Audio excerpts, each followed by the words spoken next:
ரீதியா மானஸ்ட் வழக்கு தொடங்கி போட்டிருக்காரு. இப்ப அது உறுதியாயிடுச்சு.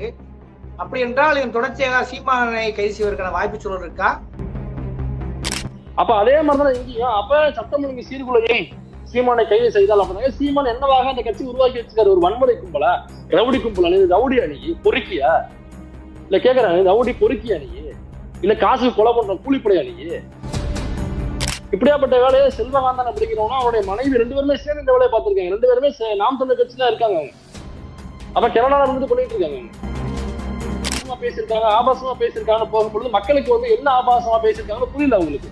ஆபாசமான போற போக்குல ஏதோ பூனா சொன்னான்னு பேசியிருக்காங்க போல, அவ்வளவுதானே அப்படின்னு கடந்து போறாங்க. அப்படி இல்ல, அவங்கள பத்தி அவங்களுடைய உடல் உறுப்புகள் தெரியுற மாதிரியான வரைபடங்கள் மார்பிங்னா அதுதான்.